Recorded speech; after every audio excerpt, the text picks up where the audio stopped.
The heavy silence of my home, usually a comforting blanket, felt strangely thin that afternoon. I sat in my favorite armchair, the one with the worn floral pattern that Robert and I had picked out decades ago, a ceramic mug of lukewarm tea forgotten on the coaster beside me. I was replaying the happy hum of anticipation that had filled my thoughts all morning. My son, my only child, Max, was getting married. For weeks, that single glorious fact had been the sun around which my entire world revolved. I'd picked up the phone a dozen times that day, my thumb hovering over his name, only to pull back, not wanting to seem like a nagging mother.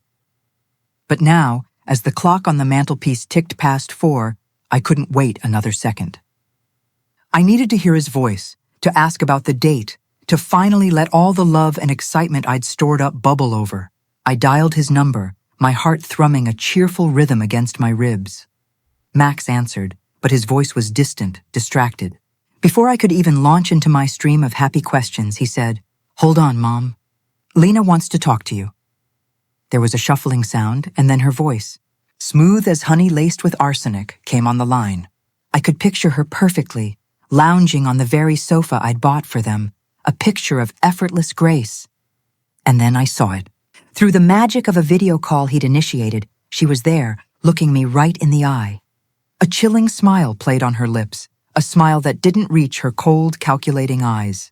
"Oh, Renate," she said, her voice dripping with mock sweetness. "We already got married. Yesterday. We only invited special people." The words didn't register at first. They were just sounds, disconnected from meaning, floating in the space between her mouth and my ear. Then they landed, not one by one, but all at once, a single brutal impact that felt like a physical blow. A bucket of ice water, yes, but more than that. It was the feeling of standing on solid ground one moment and plunging into a frozen abyss the next. The air rushed out of my lungs. The cheerful rhythm of my heart faltered, stumbling into a frantic, panicked beat. Special people. The two words echoed in the sudden, cavernous silence of my mind, bouncing off the walls of my skull until they were the only thing I could hear. Special people, I, Renate Richter, who for 3 excruciatingly long years had been their silent, steadfast benefactor, was not a special person. I was the woman who had paid their $500 rent every single month, without fail, for 36 consecutive months. The transfer was so regular, the bank teller knew my name and their story by heart. I was the woman who had bought every stick of furniture in their 2-bedroom apartment, from the bed they slept in to the dining table where they ate meals I often paid for. I was the woman who had filled their refrigerator so many times I'd lost count, arriving with bags overflowing with groceries when they'd call, voices laced with manufactured panic, claiming they had nothing to eat. All of that. All of the sacrifice, all of the love poured into every dollar, every grocery run, every anxious moment worrying about their well-being. It didn't qualify me. I was not special. I stood there in the living room of my own house, the house where I had raised Max, where every corner held a memory of his childhood laughter. The phone in my hand suddenly felt as if it weighed 1,000 pounds, my arm trembling under the impossible weight. On the small screen, I watched my son, my boy, deliberately, painstakingly avoid my gaze. He was studying a fascinating spot on the ceiling, a loose thread on the rug, anything but the shattered look on his mother's face. Meanwhile, Lena, his new wife, made herself comfortable. Shifting her hips and settling back against the cushions of the gray linen sofa I had spent 2 weeks choosing for them, the sofa my savings had paid for. She looked utterly serene, a queen upon a throne I had provided, surveying a kingdom I was not welcome in. My mind flashed to my closet upstairs. Hanging in a protective garment bag was a pale pink dress. It was made of silk, simple but elegant, and I had spent $200 on it, a significant indulgence for me. I had imagined myself in that dress, smiling proudly as I watched my son say his vows. I'd bought new shoes to match, comfortable but stylish, for a day I expected to be on my feet, greeting guests, dancing, celebrating. I had envisioned the wedding photos, a cherished spot on my mantelpiece reserved for a picture of me standing between the happy couple. That dress, those shoes, that illusion of being an integral part of the most important day of my only son's life, it all hung there, useless, a monument to my own foolishness. I would never appear in those photos. I had paid for the frame, but I would never be in the picture. For weeks, my life had been a whirlwind of planning for a celebration I was never meant to attend. I had meticulously put money aside, a little from each pension check, to give them a wedding gift of $1,000 in cash. A little nest egg to start their married life. I had called my sister Diana all the way in Chicago, my voice brimming with a joy that now felt like a cruel joke, telling her the good news, promising to send photos. I had cleaned my house from top to bottom, scrubbing and polishing until every surface gleamed, imagining they might come over for a small private celebration with me after the ceremony. I had pictured champagne, cake, and the quiet joy of a mother basking in her son's happiness. All of it, the planning, the saving, the cleaning, the dreaming, all of it collapsed in that single devastating second. Destroyed by 4 poisoned words, only special people. Max finally tore his gaze away from the floor and looked at me through the screen. His expression was blank, his voice flat, as if he were reading lines from a script he'd memorized. "Mom," he began, the word feeling foreign and wrong on his tongue. It was just an intimate thing. Very small, just the two of us and the witnesses. A lie, a clumsy, pathetic lie, and the worst part was, he knew I knew it. He didn't even have the decency to craft a believable one. My heart, which had been hammering in my chest, now felt like a cold, heavy stone. The truth wasn't in his words. It was plastered all over social media for the world to see. After they hung up, my hands shaking so badly I could barely navigate the screen, I found it. The photos were there, a vibrant, joyous gallery of my own exclusion. I saw Lena's parents, beaming with pride, standing on either side of the bride and groom, their arms linked. They were special. I saw her brother and sister, raising champagne flutes in a toast, their faces lit with genuine happiness. They were special. I saw a dozen of their friends, laughing, dancing, celebrating. All special. And I saw Lena, radiant in a stunning white gown, a confection of lace and silk that I had helped finance with the $800 I had given her just last month for what she'd vaguely termed personal expenses. I saw the rings on their fingers, the rings I'd contributed to without even knowing it, when Max had called saying he was a little short on a very important purchase. I saw everything. Every happy face, every clinking glass, every shared smile. I saw everything I wasn't supposed to see, and in seeing it all, I finally saw the truth of my position in their lives. I wasn't family. I was a resource, a convenience, an ATM with feelings they had long since stopped considering. A week passed. 7 days, each one a long, gray stretch of humiliation and grief. I moved through my house like a ghost, the silence amplifying the echo of Lena's words. I replayed the conversation, the images, the casual cruelty of it all, until my mind was raw. Then, exactly 7 days after that gut-wrenching moment, my phone rang. It was Lena. Her voice was completely different. Gone was the confident, dismissive woman who had so easily cast me aside. In her place was someone who sounded desperate, her voice tight with anxiety, almost pleading. "Renate," she began. The use of my first name, a pathetic attempt at intimacy she only ever employed when she needed something. "The rent is overdue. The landlord is pressuring us. He says if we don't pay this week, he'll kick us out. You forgot to make the transfer." Her voice trembled on the last few words, a carefully orchestrated tremor designed to elicit my sympathy, as if the world were ending because of my oversight. I was silent. For a few long, delicious seconds, I let the silence stretch, savoring the sound of her rising panic on the other end of the line. In that silence, I remembered all the times I had dropped everything and run to the bank, my own errands forgotten, to make that transfer on the last possible day. I remembered the doctor's appointments I'd canceled, the lunches with friends I'd bailed on, all to ensure they had a roof over their ungrateful heads. I remembered the countless meals of simple beans and rice I'd eaten, telling myself it was healthier when in reality, it was so I could afford to give them the money they wanted for dinners out, for new clothes, for their endless desires. And now, after they had deliberately and cruelly shut me out of the most significant moment of their lives, they had the unmitigated gall to call me, to demand their allowance, as if nothing had happened.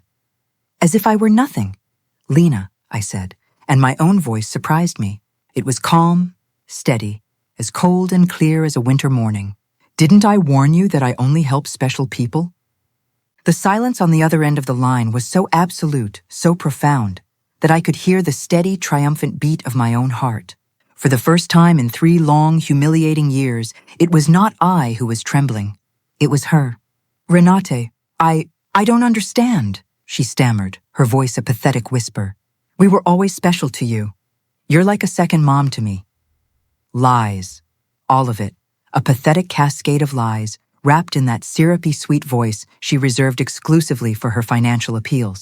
It was the same voice she had used to ask for money for the wedding dress, for the honeymoon they were planning, for the rings.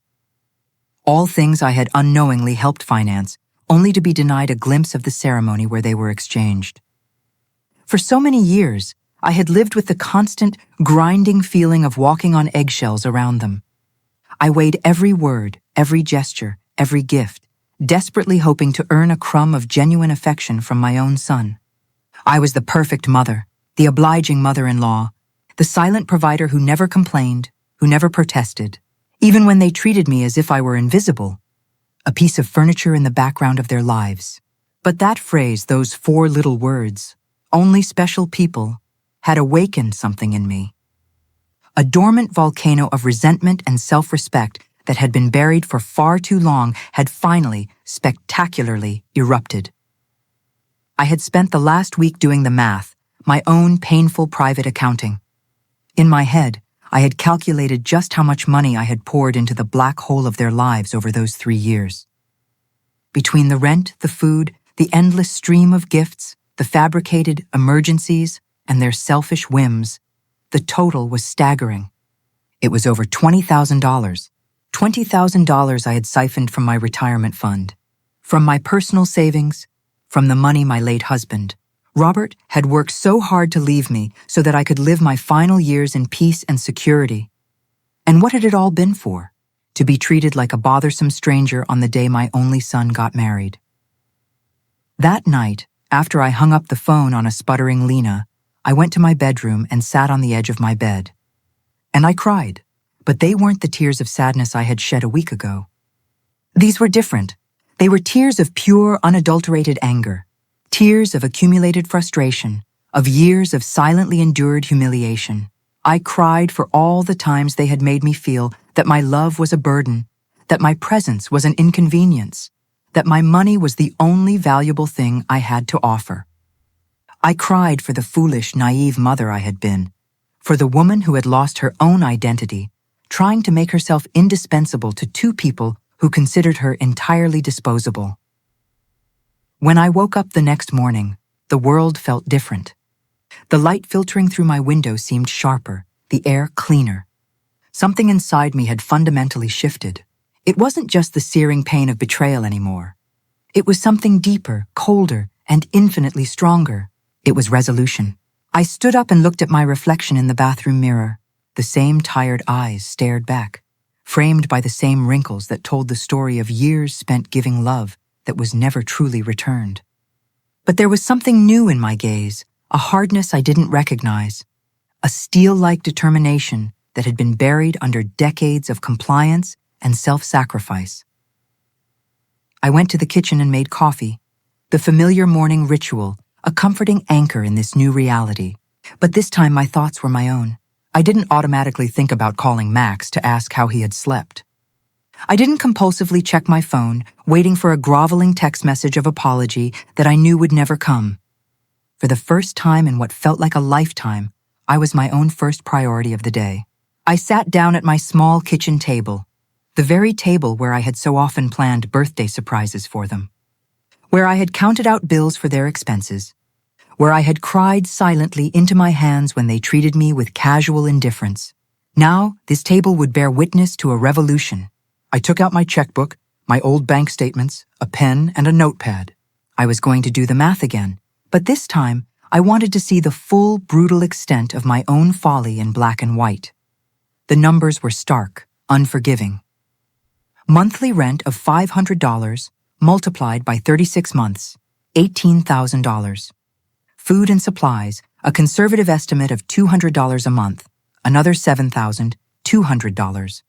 Birthday gifts, Christmas gifts, anniversary gifts, always chosen with such care and always met with lukewarm thanks, at least $3,000 over the 3 years. The series of vague medical emergencies for Lena, which never seemed to result in a diagnosis but always required cash, $800. The $2,500 car loan they'd sworn they would pay back but never did. The $600 repair for their apartment's air conditioner in the middle of a heat wave, the $1,200 for the living room furniture. The grand total stared up at me from the page, a monument to my gullibility. $33,400. That was the precise sum of my generosity. The price of my exclusion, $33,000. $400 I had bled from my husband's inheritance, from my modest pension, from the savings I had scraped together penny by penny over decades of honest hard work. All of that money, my security, my peace of mind, thrown into a bonfire to keep two perfectly healthy, capable adults, comfortable, while they couldn't even be bothered to pretend to respect me. As if on cue, my phone began to ring, its shrill sound cutting through the quiet morning. Max's name flashed on the screen. A few days ago, my heart would have leaped, a desperate, foolish hope surging as I scrambled to answer, praying he would finally apologize, would explain that it had all been a terrible misunderstanding. But this time, something was different. I watched the phone vibrate on the tabletop. I let it ring once, twice, 3 times. Finally, it fell silent. I took a slow, deliberate sip of my coffee, the rich, dark liquid a small, defiant pleasure. Nothing had happened. 10 minutes later, it rang again. This time, it was Lena. I let it ring too, a small, cold smile touching my lips. A moment later, a text message from Max appeared. "Mom, please answer. We need to talk." I read the words, felt nothing, and deleted the message without a reply. At 2 o'clock that afternoon, I decided to go for a walk. It felt like a novel concept. For months, perhaps years, every trip out of the house had been purpose-driven, an errand related to them. It was always a trip to the bank for their transfer, a run to the supermarket to buy them something they desperately needed, a stop at the pharmacy for Lena's mysterious medications. Today, I walked for the simple, revolutionary reason that I wanted to. I walked past the park, where I had pushed Max on the swings as a little boy, his joyful shrieks echoing in my memory. I remembered that sweet, affectionate child who would wrap his small arms around my neck and declare, with all the certainty of childhood, that I was the best mom in the entire world. When had that boy vanished? When had he been replaced by this cold, entitled man who treated me like an ATM with an inconveniently attached set of feelings? When had I, his mother, started confusing love with money? When did I begin to believe, deep in my bones, that I had to buy my own son's affection? My walk took me almost unconsciously to the bank, the same branch where I had made so many of those automatic transfers. I stopped in front of the glass doors. The branch manager, a kind man named Mr. Klein, saw me through the window and gave a friendly wave. I had known him for years. He had personally processed nearly every one of my transfers to Max and Lena. He had watched, with professional discretion but undeniable concern, as my account balance dwindled month after month to inflate theirs. I pushed the door open and walked directly to his office. "Mr. Klein," I said, my voice firm, "I need to cancel the automatic transfers I have programmed." He looked at me, his eyebrows raised in surprise. For 3 years, those transfers had been as regular and predictable as the sunrise. "Are you sure, Mrs. Richter?" he asked gently. "Did something happen?" His concern felt more genuine than any interest Max had shown in me in months. "What happened, Mr. Klein?" I replied, looking him straight in the eye, "is that I finally opened my eyes. I want to cancel everything, and I also want information on how to protect my accounts. I don't want anyone else to have access to my money, ever again." While Mr. Klein worked at his computer, processing the cancellations, my phone, which I had foolishly turned back on, began to buzz incessantly. Max, Lena, Max again. It was as if they had developed a sixth sense, a finely tuned radar that could detect the precise moment their primary source of income was in jeopardy. I reached into my purse and switched the phone off completely. The silence was bliss. "Mrs. Richter," Mr. Klein said as he handed me the confirmation papers to sign. He hesitated for a moment, then leaned forward slightly. "I apologize if I'm overstepping, but in all these years I have seen you be incredibly generous with your family. I just hope you are not being pressured into making these changes." His words, his simple human decency, touched a raw nerve. This man, who knew me only through a series of financial transactions, was showing more genuine concern for my well-being than my own flesh and blood. "I'm not being pressured, Mr. Klein," I said, a real smile gracing my lips for the first time in days. When I left the bank, I felt strangely light, as if I had shed an enormous physical burden inside that office. For the first time in years, my money was entirely, unequivocally mine. I had no financial obligations to people who saw me as a resource instead of a person. I went home and thought about all the things I hadn't done, all the small joys I had denied myself, to please Max and Lena. The trip to see the autumn leaves in New England I'd canceled to pay for their car repair. The friends I no longer saw because I had to keep myself perpetually available for their next manufactured emergency. The watercolor painting class I'd given up because every dollar I spent on myself was a dollar I couldn't give to them. When I pulled into my driveway, my heart sank. There were 3 cars parked in front of my house: Max's, Lena's, and a sleek, unfamiliar sedan. My blood ran cold as I saw movement through my living room windows. They had keys. Of course, they had keys. I had given them a set years ago, in a fit of maternal trust, believing they would one day use them to take care of me, just as I had always taken care of them. What a fool I had been. I took a deep, steadying breath before getting out of the car. It was time.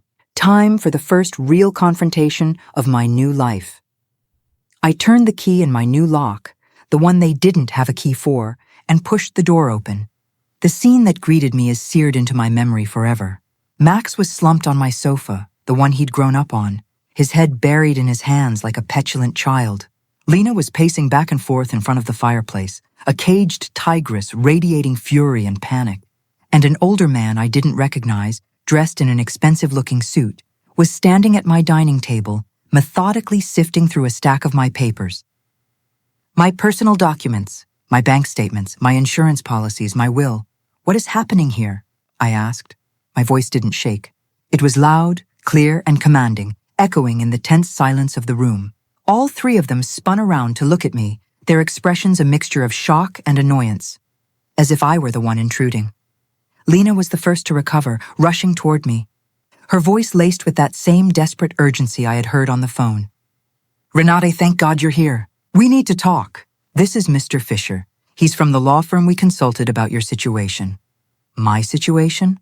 The question emerged with a calm that even I found surprising. "What situation?" "I'm doing perfectly fine." Max finally lifted his head. He looked at me with those eyes that had once been filled with innocent, boyish love, but now only reflected a deep, corrosive financial panic. "Mom, we went to the bank. They told us you canceled all the transfers. Mr. Klein explained that you also blocked our access to your accounts. We don't understand why you did that." Mr. Fisher, a man in his late 50s with a slick smile that did nothing to inspire confidence, stepped forward, extending a hand that I pointedly ignored. "Mrs. Richter, I am Dr. Fisher, a family law attorney. Your children are concerned about your mental well-being and have asked me to assess the situation." I didn't shake his hand. Instead, I marched directly to my dining table and swept all of my documents out of his grasp, clutching them to my chest. "These are my private papers. You have no right to look at them without my consent."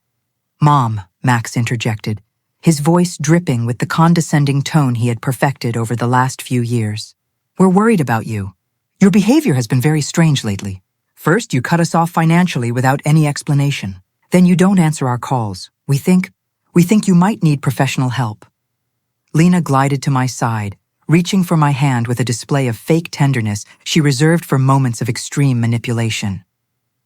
"Renate, honey, we know you're under a lot of stress. Maybe the loneliness is affecting you more than you realize. At your age, episodes of confusion are perfectly normal." The word confusion clanged in my head like a fire alarm. In that instant, I understood everything. The lawyer, the talk of my situation, the feigned concern. This wasn't about helping me. This was a coup. They were trying to lay the groundwork to have me declared mentally incompetent, to seize control of my finances, to turn their de facto allowance into a legal right.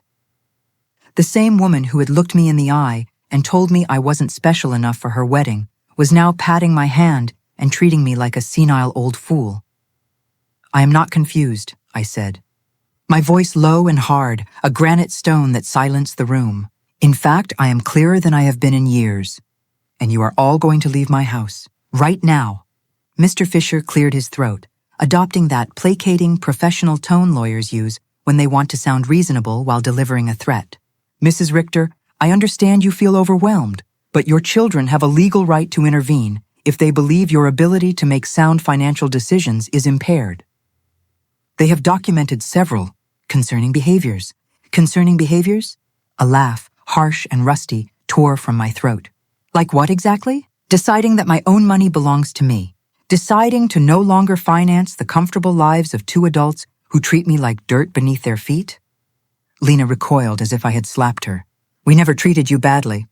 You are part of our family. Everything you have will belong to us one day anyway. We are just speeding up the process." There it was. The naked, unvarnished truth, stripped of all pretense. Everything I have will one day belong to them. In their minds, I was already a ghost, a placeholder. They weren't waiting for me to die. They were simply collecting their inheritance in advance. It didn't matter if I had 30 years or 30 days left on this earth. To them, I was just an ATM with legs that had suddenly malfunctioned. "Out," I said, my voice dropping to a near whisper, but carrying more weight than if I had screamed. I pointed a trembling finger toward the door. "All three of you." "Get out of my house!" Max shot to his feet, his face contorted into the angry, pouty expression of a toddler who'd had his favorite toy taken away.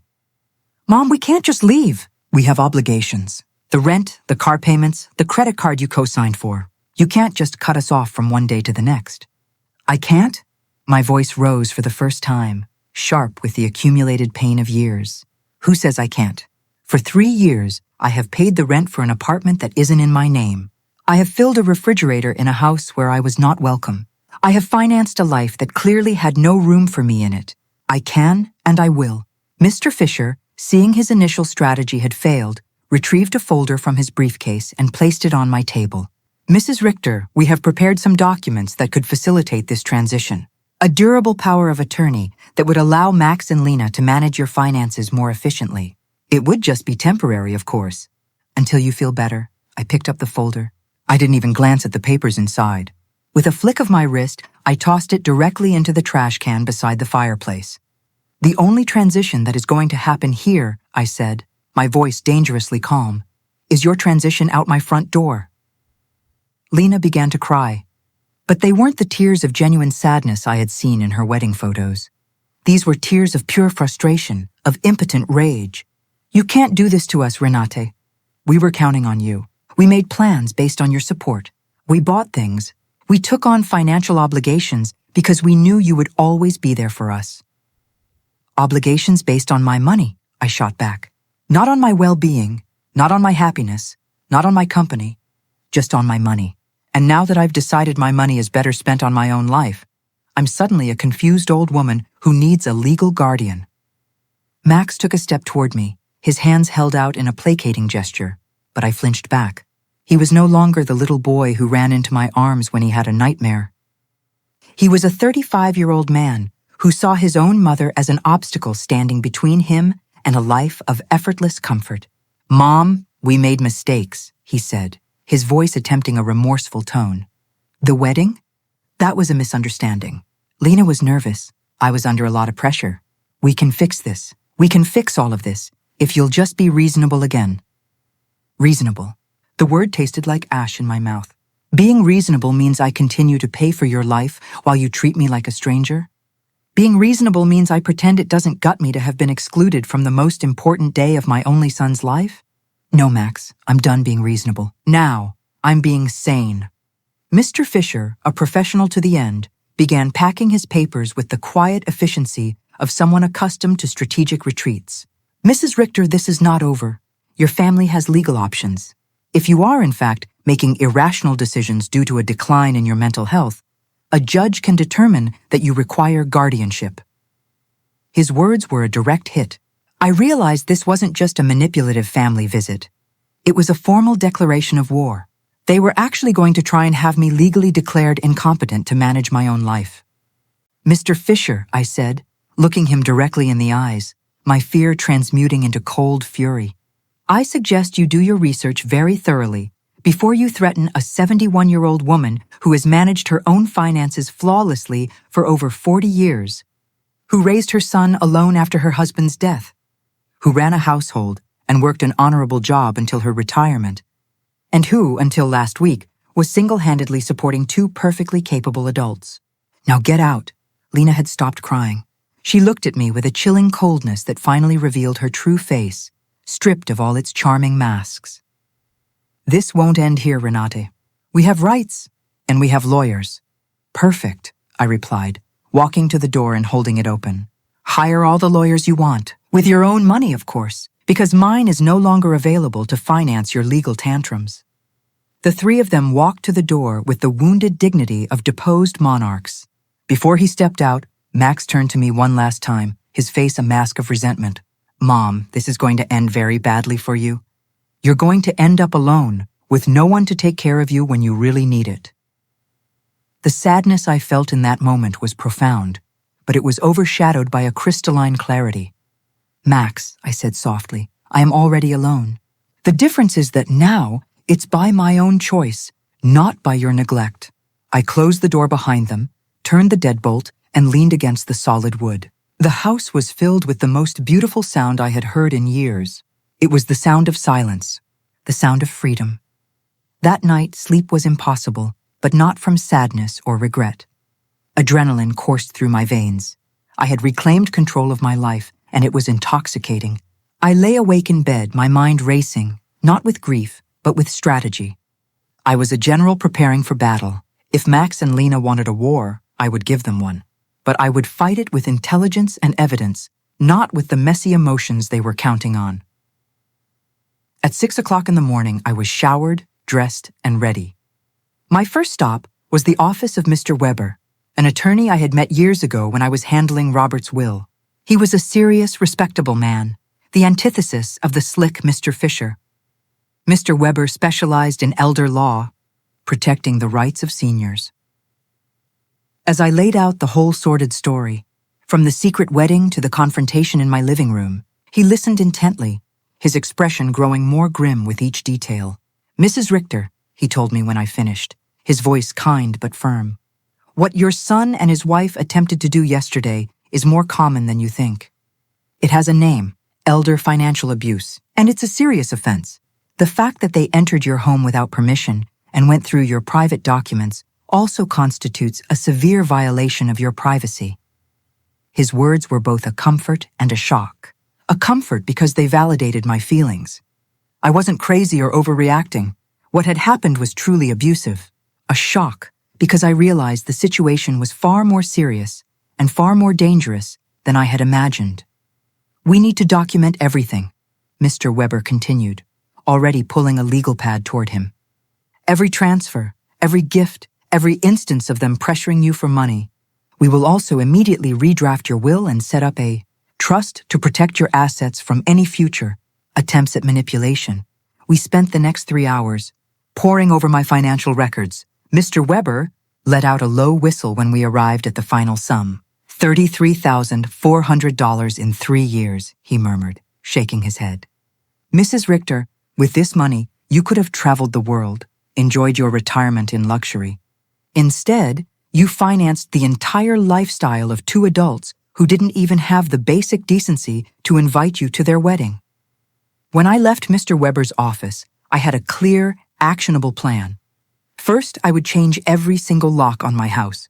Second, I would install a state-of-the-art security system, complete with cameras. Third, I would open a new bank account at an entirely different bank, one where they had no contacts and no history. And fourth, and most importantly, I would finally start living the life I had put on hold for years. My next stop was the local hardware store. The owner, Mr. Summer, had known me for years. I was always in there buying supplies to fix something in Max and Lena's apartment. Mrs. Richter. He greeted me with a familiar smile. What brings you in today? Another emergency with your son? His question was innocent, but it highlighted the pattern of my life. No, Mr. Summer, I said, a new confidence in my voice. This time the emergency is my own. I need to change all the locks on my house, and I want the best quality you have. He looked surprised, but asked no questions. As fate would have it, while I was choosing the deadbolts, his son Ethan, who ran a security installation business, walked in. It felt like providence. Ethan, I said, turning to him, I also need to install surveillance cameras. The whole system. Price is not an issue. While they were getting everything ready for the installation the next day, a call came through from an unknown number. I hesitated, then answered. It was Lena, calling from a friend's phone since I had blocked hers. Renate, it's Lena. Please don't hang up. We need to talk like civilized adults. Speak, I said, my voice devoid of warmth. Listen, I understand you're upset about the wedding. It was a mistake. Max and I have talked about it, and we want to make it up to you. How about we have a special dinner, just the three of us, to celebrate our wedding with you? We could do it at your house. We could cook together, like we used to. The manipulation was so transparent, it was almost laughable. Lena, how much rent do you owe exactly? The silence on the other end was my answer. I had hit the nerve. Well, it's 2 months now. $1,000 total. But I'm not just calling about that, Renate. We really, truly miss you in our lives. Do you miss me, Lena? Or do you miss my money? I asked, cutting straight through the facade. Both, she said, with a surprising, almost defiant honesty. Renate, I won't lie to you. Yes, we need your financial help, but we love you too. You're important to us. If I'm so important, I countered, my voice like ice, why wasn't I important enough to be at your wedding? Why am I not important enough for you to call me without asking for money? When was the last time, Lena, just once, that you called simply to ask how I was doing? Another silence. We both knew the answer. It had never happened. Lena, I am only going to say this to you one time. For 3 years, you have treated me like an ATM with feelings. You used me, you ignored me, you humiliated me, and finally, you insulted me in the worst possible way. Now that the money has run out, you suddenly discover that you love me. It's too late. Renate, please, she began, her voice cracking. I cut her off. There is no please. You made your choice when you decided I wasn't special enough for your wedding. Now I'm making mine. I hung up and turned my phone off. No more interruptions. Today was my day of liberation. That afternoon, I walked into the beauty salon I hadn't visited in over a year. I'd lost count of the number of appointments I'd canceled at the last minute because Max or Lena had some new, urgent need, or because the money I'd set aside for a haircut became their emergency fund. Mrs. Richter, my favorite stylist Cynthia, exclaimed, "What a wonderful surprise! I thought you'd forgotten all about us." "I didn't forget you, Cynthia," I said, settling into the chair. I just forgot that I also deserved to be pampered. I treated myself to the works, a cut, a new, warmer color, a manicure, a pedicure. For the first time in what felt like an eternity, I spent money on myself without a single pang of guilt. As Cynthia worked her magic on my hair, she chattered about her life, her children, her dreams. It was profoundly refreshing to have a conversation that didn't revolve around Max and Lena's endless needs. "You look beautiful, Mrs. Richter," she said when she was finished, holding up a mirror. "But more than that, you look free. Did something good happen?" "Yes, Cynthia," I replied, looking at the confident woman in the reflection. I finally learned to say no. When I arrived home later that afternoon, feeling like a new woman, there was an unfamiliar car parked across the street. My heart did a quick nervous flutter, but as I got closer, I saw an older woman sitting on my front porch steps, waiting patiently. "Mrs. Richter?" she asked as I got out of my car. "Yes, that's me. Can I help you?" "I'm Eleanor Brooks. I live next door. We've been neighbors for years, but we've never really had a chance to talk. I heard very loud voices coming from your house the other day, and I was worried. Is everything all right?" Her sincere, neighborly concern touched me more deeply than any of Lena's false endearments. Here was a near stranger, showing more genuine interest in my well-being than my own child. "Come in, Mrs. Brooks," I said, unlocking my newly secured door. Let me make you a coffee, and I'll tell you a story you won't believe." As the coffee maker gurgled, I told her everything. Eleanor listened without interruption, her kind eyes full of understanding. When I finished, her own eyes were brimming with tears. "Mrs. Richter," she said, her voice soft, "you did the absolute right thing. I went through something very similar with my own daughter about 5 years ago. I also thought it was my duty to finance her adult life. I also believed she wouldn't love me if I didn't give her money." "What happened?" I asked, leaning forward. I cut off the money. It was terrible at first. The threats, the emotional blackmail, the guilt-tripping. It was relentless. But I held firm. After about 6 months, my daughter called me. Not to ask for money, but to genuinely apologize.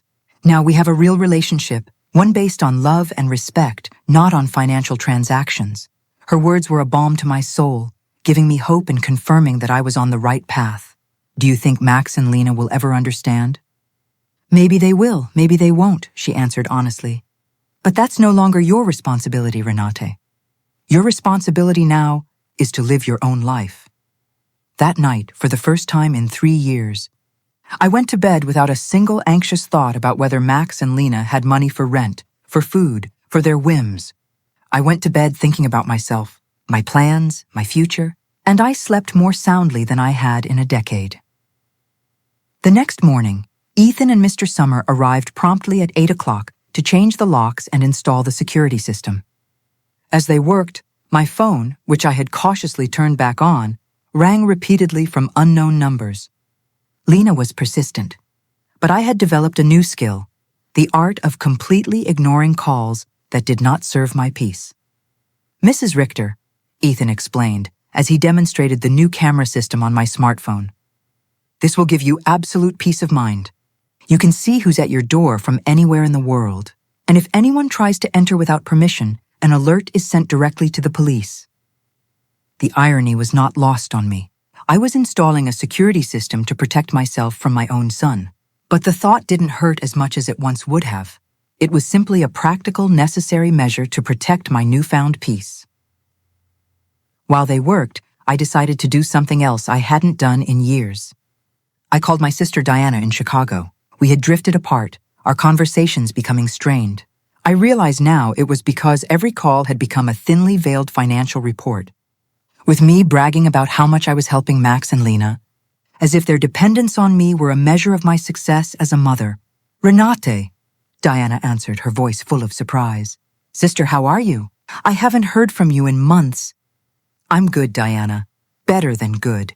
I'm calling to tell you that I've finally come to my senses." I told her the entire story, from the secret wedding to the lawyer in my living room. Diana listened in stunned silence. When I was done, her response floored me. "Renate," she said, her voice heavy with emotion. "It's about time. Every time we spoke, it broke my heart to hear you talk about how much money you gave them, as if love could be measured in dollars. I wanted to say something so many times, but I didn't know how. What did you want to say? That Max never talked about you with love when I saw him at family gatherings. It was always, my mom helped me with this, or my mom bought me that. Never, I miss my mom, or I love my mom. It was as if you were a service provider, not a person." Her words were a necessary pain, like a surgeon cleaning an infected wound. It hurt, but it was part of the healing. "You know what else I noticed?" Diana continued, her voice low. "Lena always spoke about you in the future tense. When Renate is no longer with us, we can remodel her house. Or, when we get the inheritance, we'll invest in that business." It was as if they were just waiting for you to die to really start living. This final revelation hit me with the force of a physical blow. They didn't just see me as an ATM. They saw me as a temporary obstacle, a ticking clock standing between them and my life's savings. While I was sacrificing my present to make them happy, they were busy planning a future that didn't include me. After I hung up with Diana, I sat in my quiet kitchen, processing this new, horrific layer of betrayal. Years of marriage to a man who had adored me, 35 years of raising my son alone after Robert's death, all culminating in this, being seen as a walking, talking, $100,000 obstacle by the two people I had loved most in the world. The new doorbell chimed. and on the camera feed, I saw Eleanor standing there with 2 steaming mugs. I let her in, and she handed me a freshly brewed coffee. "I thought you might need some company after everything you told me yesterday," she said, with that kind smile I was already beginning to cherish. We sat in my living room, and Eleanor shared more details of her own story. "My daughter said the exact same things to me that Lena said to you," she recounted. "You're like a second mom to me. We're special to you. It's all going to be ours one day anyway." Those are rehearsed lines, Renate. They're straight out of the Emotional Manipulation Handbook. "You think such a handbook exists?" I asked, a flicker of dark humor in my voice. "Not officially," she chuckled, "but it seems they all read from the same script." Chapter 1. Make her feel indispensable. Chapter 2. Create constant financial emergencies. Chapter 3. When she resists, question her mental health. We laughed, a bitter, knowing laugh. It was both tragic and perversely funny to see the predictable, pathetic patterns in our own children's behavior. "Did you ever feel guilty?" I asked her, my voice small. "For cutting off the money?"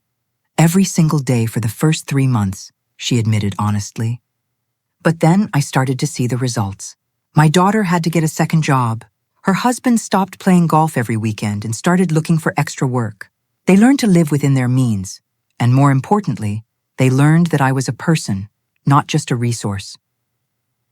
That afternoon, inspired by my conversation with Eleanor, I did something I had put off for far too long.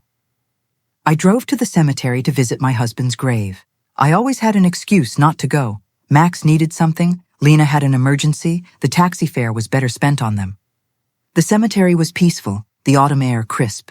Robert's headstone was a bit neglected, and I felt a pang of guilt. I sat on the grass beside it and spoke to him, the words tumbling out in a raw, honest stream. "Robert, my love," I whispered, tracing the letters of his name. I think I lost myself for a while. "After you were gone, I poured all my energy, all my love into Max. I wanted to be the best mother in the world, to make up for him not having a father. But I think in the process, I forgot how to be myself. Our son. He's become someone I don't recognize. Or maybe he was always this person, and I just refused to see it. The money you left for me for my peace, I spent it on them. But not anymore, my love. I've learned my lesson." I cleaned the headstone, replaced the faded flowers with a vibrant bouquet of chrysanthemums, and sat there for another hour, simply breathing in the peace. For the first time in years, I wasn't in a hurry to get home to solve someone else's crisis. When I pulled into my driveway, my newfound peace evaporated. 3 cars were parked out front again. My heart hammered against my ribs, but this time, I was prepared. The new cameras showed me it was Max, Lena, and 2 other people I didn't recognize. They looked agitated, gesturing angrily toward my house. I didn't get out of the car. Instead, I called Mr. Weber. "Mr. Weber, they're here again." "At my house? This time they've brought more people. What should I do?" "Stay in your car, Renate. Don't get out." "I'm on my way." "And I'm calling the police." After our conversation yesterday, I filed for a temporary restraining order. They are not legally allowed to be on your property. Within minutes, Mr. Weber's car pulled up, followed closely by 2 police patrol cars. I watched from the safety of my vehicle as the officers approached Max and Lena. I saw my son gesticulating wildly, his face red with anger. I saw Lena start to cry again, but this time, her tears held no power over me. An officer approached my car. "Ma'am, you can get out now. It's safe. Your visitors will be leaving immediately." As I stepped out of the car, Max shouted at me from the street. "Mom, this is ridiculous. We're your family. You can't call the police on your own son." I looked at him, not with anger, but with a profound and weary sadness. "Max," I replied, my voice carrying across the lawn, steady and clear. "Family doesn't threaten their mother with lawsuits for mental incompetence. Family doesn't break into her home. Family doesn't treat her like an ATM," Lena shrieked from across the street, her voice shrill with fury. "You're going to pay us everything you owe us. We have bills you co-signed for. You can't just abandon us like this." Mr. Weber stepped forward, a calm and authoritative presence. "Ms. Schuster, any future communication will be conducted through my office. And I suggest you consult with an attorney before making threats of collection. as my client has full and complete documentation of all the voluntary payments she has made to you over the past 3 years. I watched them drive away, defeated but not repentant. I knew this was far from over, but for the first time, I felt a surge of confidence. I had professional help. I had the emotional support of my new friend, Eleanor. And most importantly, I had the unshakable mental clarity of knowing what was right and what was wrong. That night, Eleanor invited me to her house for dinner. I met her daughter, who was visiting, and I saw firsthand what a healthy, respectful family relationship looked like. They talked, they laughed, they asked about each other's lives with genuine interest. Not once did the daughter ask for money. I wanted that with Max, I confessed to Eleanor later, after her daughter had left. And maybe one day you'll have it, she replied gently. But first, he has to learn that you are a person who deserves respect, not just a source of income. For the first time in weeks, I went to bed feeling hopeful about the future. The next few days were strangely quiet. My surveillance cameras became my silent sentinels, showing me Max and Lena's car driving slowly past my house several times a day. Sometimes they would park down the street for a few minutes, just watching. It was unnerving, as if they were lions stalking their prey, studying my routine, waiting for their next chance to strike. On Mr. Weber's advice, I kept a detailed log of every sighting. Their persistence will work in our favor, he had assured me. Every time they approach after being warned away, it strengthens our case for a permanent restraining order. On a Friday morning, as I was enjoying a peaceful breakfast, my doorbell chimed. The camera showed a well-dressed young woman with a professional smile and a folder in her hands. I didn't recognize her, but her rigid posture screamed official business. "Good morning. Are you Mrs. Renate Richter?" she asked when I opened the door. "Yes, I am." "My name is Ms. Schmidt. I'm a social investigator from the Office of Senior Services. We've received a report that you may be in an at-risk situation, and we need to conduct a wellness check." My blood ran cold. This was their next move. They had escalated from private lawyers to involving a government agency. "May I see your identification?"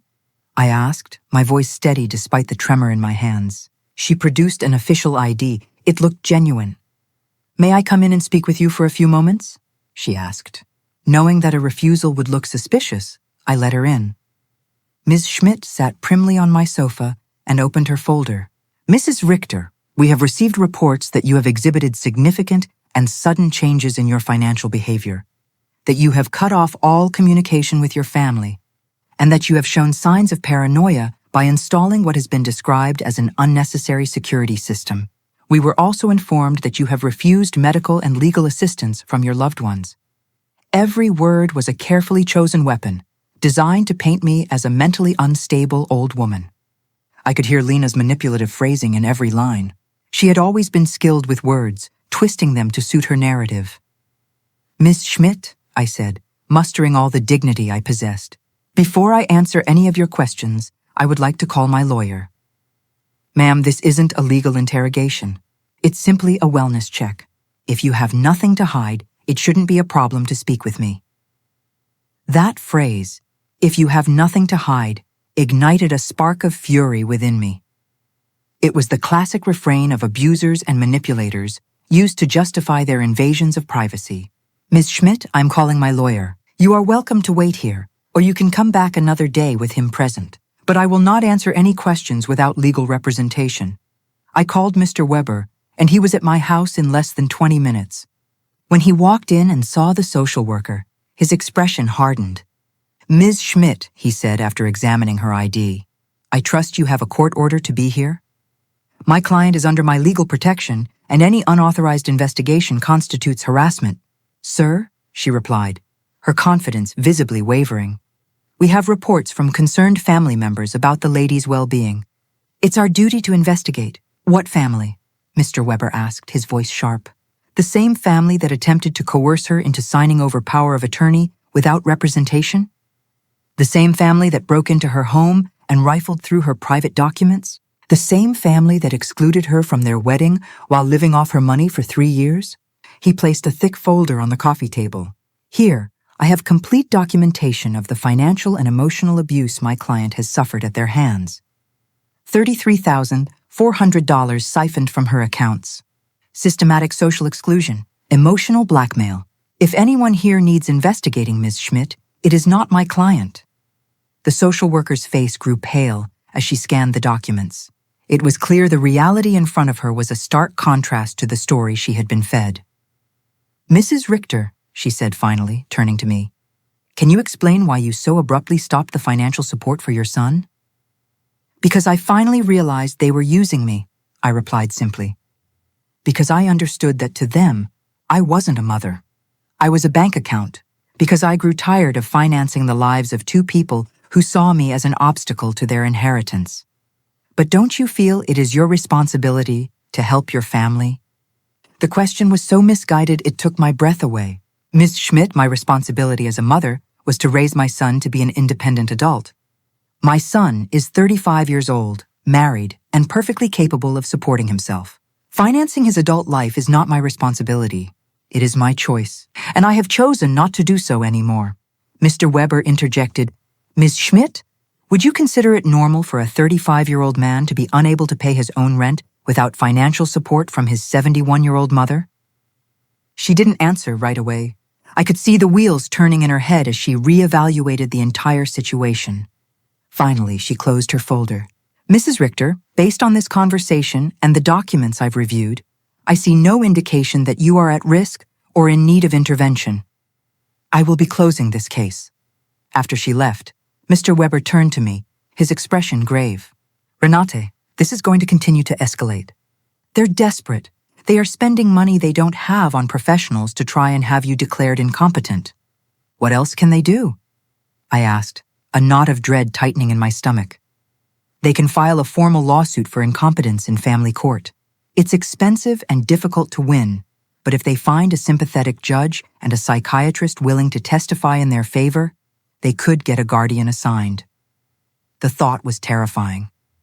They could legally take control of my money, my home, my entire life. That afternoon, Eleanor organized an emergency meeting of what I had come to call my Garden Club of Resilient Women. When I told them about the lawsuit, they were collectively outraged. Renate, said Maria, we will all testify for you. Anyone with eyes can see that you are sharper and stronger than ever. Alfreda, with the wisdom of her 80 years, took my hand. My dear, what your children are doing is a story as old as time. Greedy children have been trying to declare their parents insane to get their money for generations. But you have something many of those victims didn't have: documentation, legal support, and an army of friends who will stand by you. Her words gave me strength. I wasn't alone in this. You know what the saddest part is? I said to my new friends. They are willing to destroy any possibility of a future relationship for money. Even if I could forgive everything up to this point, there is no coming back from this. And maybe that's for the best, Cynthia replied softly. At least now, you know exactly who they are. That night, for the first time since this nightmare began, I truly grieved. I cried for the son I thought I had, for the dream of a loving family, for the illusion that my unconditional love would ever be returned. But as the tears subsided, something new rose in their place, an iron resolve. They would not take my money, they would not take my freedom, and they would not take my dignity. The war had officially begun, and I was ready to fight. The trial was scheduled for 3 weeks later. The morning of the court date, I woke before dawn. I put on my best black suit, a symbol of both mourning and strength, and looked at my reflection. The woman staring back was not a victim. She was a survivor. Mr. Weber arrived at 7 to go over our strategy one last time. Renate, remember, the burden of proof is on them. They have to prove beyond a reasonable doubt that you are incompetent. We just have to show that you are not. We arrived at the courthouse, a cold, imposing building that smelled of old paper and anxiety. In the hallway, I saw them. Max, in a new suit I had probably indirectly paid for, and Lena, dressed in somber black, as if she were attending a funeral. Perhaps she was. The funeral of our family. Max refused to meet my eyes, but Lena stared at me with a chilling coldness that confirmed this was nothing more than a business transaction for her. Their lawyer began his opening statement, painting a picture of a confused, paranoid old woman being manipulated by new friends and a greedy lawyer, all to alienate her from her loving, concerned family. Every word was a lie, a twisted version of my journey to empowerment. Then came their witnesses. Lena took the stand first, her performance Oscar-worthy. She wept as she described my supposed mental decline, her voice trembling as she professed her undying love and concern. But under Mr. Weber's sharp cross-examination, her story crumbled. "Mrs. Schuster," he asked calmly, "can you tell the court the last time you called my client without asking for money?" She stammered, unable to name a single instance. "And is it true," he pressed, "that when my client asked why she wasn't invited to your wedding, you told her it was only for special people?" The courtroom was silent as Lena's face turned a blotchy red. Max was next. Watching my son take the stand and swear to tell the truth, knowing he was about to lie about my sanity, was the most painful moment of my life. He repeated the narrative of my erratic behavior, his voice hollow. Mr. Weber dismantled him with surgical precision. "Mr. Richter, how much money have you received from your mother in the last 3 years?" "I don't know the exact amount." "Does $33,400 sound correct?" Silence. "Is it true you broke into your mother's home?" We were worried. "Is it true you, a 35-year-old man, require financial assistance from your 71-year-old mother to pay your own rent?" Max stared at the floor, unable to answer with any dignity. Then it was our turn. Mr. Weber called our witnesses one by one. Mr. Green, the pharmacist, explained how Lena had tricked him into signing a misleading statement. Dr. Moore, the psychiatrist, presented the results of my cognitive tests, testifying that I was not only competent but possessed excellent cognitive function for my age. Mr. Summer from the hardware store, Eleanor and my friends from the garden club all testified to my clarity, my strength and my sound mind. Finally, it was my turn. I walked to the witness stand, my head held high.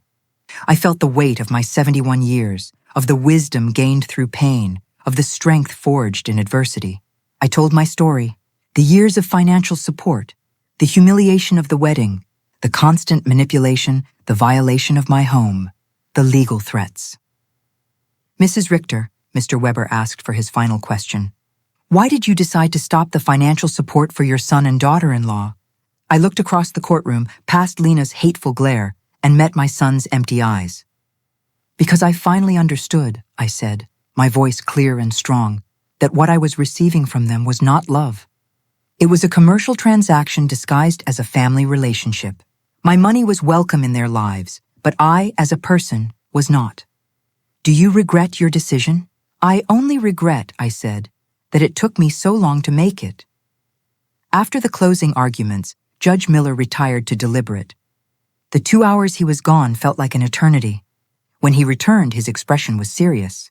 He began to speak, and my world held its breath. After reviewing all the evidence presented, he began, his voice booming through the silent courtroom, "It is abundantly clear to this court that Mrs. Renate Richter is in full possession of her mental faculties. Her professional psychiatric evaluations confirm her cognitive competence. Her financial decisions, while perhaps painful for her family, are entirely rational and well within her legal rights." My heart soared. "Furthermore," the judge continued, his gaze sweeping over to Max and Lena, "the evidence strongly suggests that this lawsuit was motivated not by genuine concern for Mrs. Richter's well-being, but by financial interest. The court therefore completely and unequivocally denies the request for guardianship. I had won. I had won back my life." As we left the courthouse, I saw Max and Lena arguing furiously with their lawyer. Lena shot me a look of pure, unadulterated hatred. Max looked at me one last time, and for a fleeting second I saw a flicker of something that might have been regret in his eyes. But it was too little, too late. That night, my friends and I celebrated. We toasted to justice, to freedom, and to the fierce sisterhood of women who refuse to be broken. "Renate," Elfrida told me, raising her glass, "today you didn't just win a trial. You won your life back," she was right. 3 months later, I sold the house that held so many painful memories. I donated a significant portion of the money to a charity that protects the elderly from financial abuse, turning my pain into a shield for others. With the rest, I began to live. I traveled through Europe, saw the masterpieces I had only ever read about. I took up painting again, my canvases bursting with the vibrant colors of my newfound freedom. I never heard from Max or Lena again. Through the grapevine, I heard they had lost their apartment and that Lena had to get a job for the first time in her adult life. Perhaps adversity would teach them the lessons my generosity never could.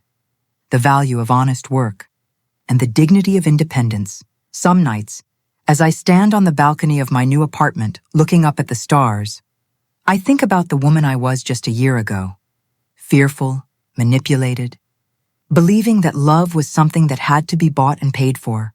That woman is gone. In her place is a woman who understands a fundamental truth. Real love never comes with a price tag, and your own freedom is the one thing that is truly priceless. My name is Renate. I am 72 years old, and I have finally learned that the most important person I have to love and protect is myself. If you liked my story, you can support me by making a donation so I can write more stories. Thank you in advance. And you, what would you do in this person's place? I would love to hear your opinion, so please share it with me in the comments. I'm always curious about what you all think, and also write me where you heard this story. For more life stories like this, like the video and subscribe to my channel. There are many other stories waiting for you. With heartfelt greetings. Until next time.